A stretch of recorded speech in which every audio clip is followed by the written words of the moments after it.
Hey guys, what's up? Cody here. I think we're gonna have to tear into the bottom bracket. I just had my first mountain bike race there just over the past weekend, and on my sprints I was really hearing some creaking noise down at the bottom, and honestly my cranks feel pretty loose. You guys will hear that in just a second. But first up, before we do any work, we're gonna clean this baby up.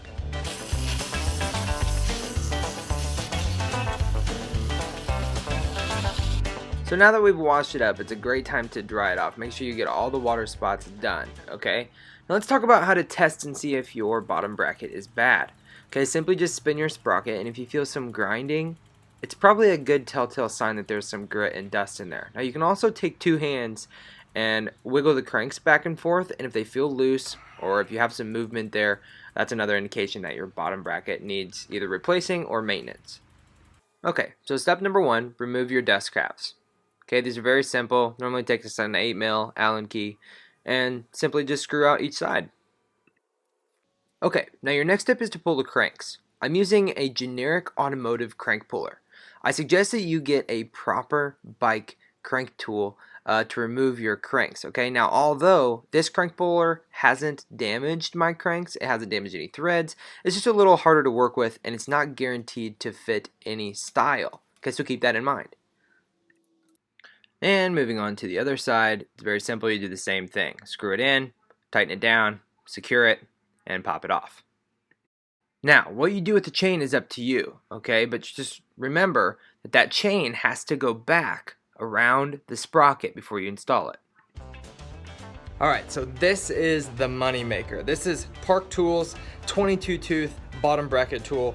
And this is what's going to peel this bottom bracket out of the giant Talon. Okay, it's actually a pretty cool little piece. This is a more simplistic version than what some of them come, but it also gives you the option to where you can get onto this with an adjustable wrench on this part here, or you can get onto it with a socket set. Okay, so it's really simple how it works. All you do, you can find this, it's like $20 at your local shop. I literally just picked this up like 30 minutes ago. And so how it works is it literally fits right over that, and the teeth simply sink in just like that, and you can hook up to it. And now this is going to be counterclockwise, okay, so keep this in mind. You guys are always going to want to loosen the non-drive side first. Alright, a lot of people think this bottom bracket job is kind of a hefty job, but honestly it's pretty simple.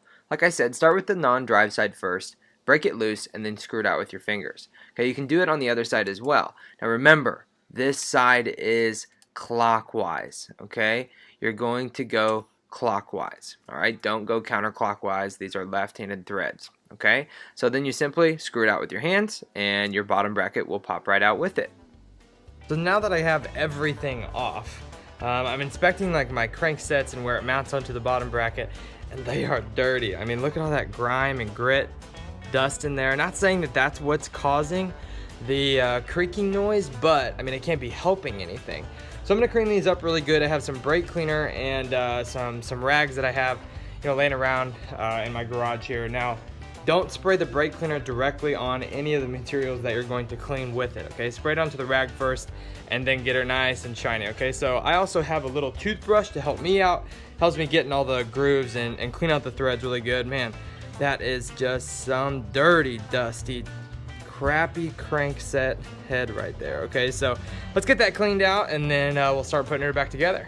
Now also, if you can see, look at all the dust and dirt and grime that's on the inside of those threads. Now that would be more apt to creating that creaking noise that I'm hearing whenever I get start putting some power down through the pedals, like on those uphill climbs. So we're gonna clean this out real good with brake cleaner, like I said, and a rag.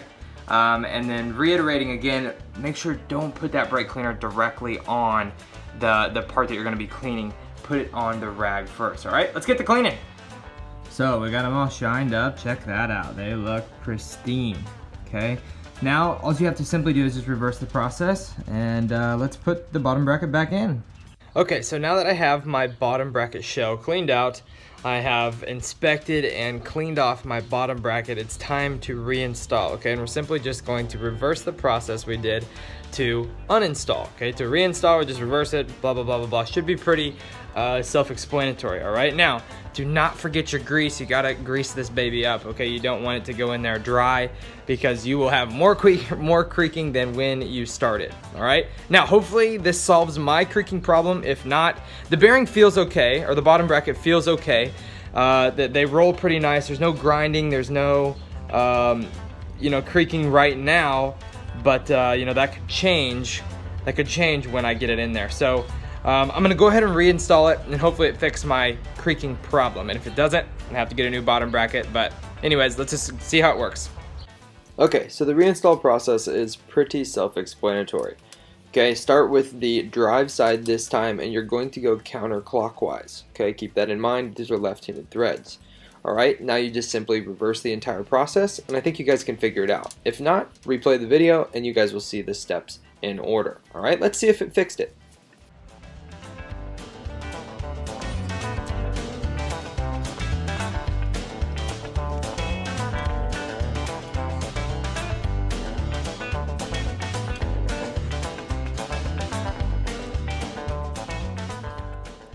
So guys, doing some maintenance on the bottom bracket has completely solved my creaking problem, which is awesome. I was really expecting to have to replace it, but it took me 30-45 minutes to take that sucker out, clean it up, lube it up, put it back in, and now the creaks are gone. So sometimes that's all you need, right? And maybe in the next 500 miles, I might have to replace it, but I think I'm gonna upgrade anyways. Go to like a Holotech or something. But anyways, thank you guys for watching so much. I hope you got some good value out of it. And if you did, if you enjoyed the video, give me a big thumbs up, and don't forget to smash that subscribe button, because I put videos out just like this one every single day. All right guys, thanks for watching, and peace out.